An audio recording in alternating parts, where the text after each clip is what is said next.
ఒకప్పుడు వరుస పరాజయాలతో ఇబ్బంది పడిన బాలయ్య అఖండ సినిమాతో తిరుగులేని విజయాన్ని అందుకున్నాడు. ఈ సినిమాతోనే మొదటిసారిగా 100 కోట్ల క్లబ్లో అడుగుపెట్టాడు ఈ హీరో. తరువాత గోపీచంద్ మలినేని డైరెక్షన్లో వీరసింహారెడ్డితో మన ముందుకు వచ్చాడు. 2023 సంక్రాంతి కానుకగా జనవరి 12న ప్రపంచవ్యాప్తంగా భారీ స్థాయిలో రిలీజ్ అయింది ఈ మూవీ. ఫస్ట్ ఆట నుండే బ్లాక్ బస్టర్ హిట్ టాక్ సొంతం చేసుకుంది. ఫస్ట్ డే ఈ మూవీ 54 కోట్లకు పైగా గ్రాస్ కలెక్షన్లు సాధించి ఔరా అనిపించింది. లాంగ్ రన్లో 170 కోట్లకు పైగా గ్రాస్ కలెక్షన్లు రాబట్టింది. ఇకపోతే ఈ మూవీ తాజాగా సంచలన రికార్డు క్రియేట్ చేసింది. ఈ మధ్యకాలంలో 100 రోజులు ఆడిన సినిమాలు పెద్దగా కనిపించవు. కానీ బాలయ్య సినిమా మాత్రం ఏకంగా సంవత్సరం పూర్తి చేసుకుంది. అది కూడా సింగిల్ హ్యాండ్.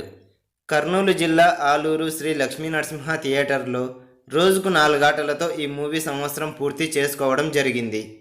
ఈ మధ్యకాలంలో బాలయ్య ఒక్కడికే సాధ్యమైన కనివిని ఎరుగని రికార్డ్ అని చెప్పాలి. ఇకపోతే వాల్తేరు వీరయ్య మూవీ కూడా థియేటర్లో రన్ అయి సంవత్సరం పూర్తి చేసుకుంది.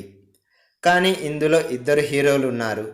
దీంతో బాలయ్య వీరసింహారెడ్డి సినిమా సింగిల్ హ్యాండ్తోనే సంవత్సరం పూర్తి చేసుకుందని సోషల్ మీడియాలో కామెంట్లు వస్తున్నాయి. ఫ్రెండ్స్, ఈ వీడియో మీకు నచ్చినట్లయితే లైక్ కొట్టి షేర్ చేయండి. అలాగే మన ఛానల్ను సబ్స్క్రైబ్ చేయండి. Bye friends.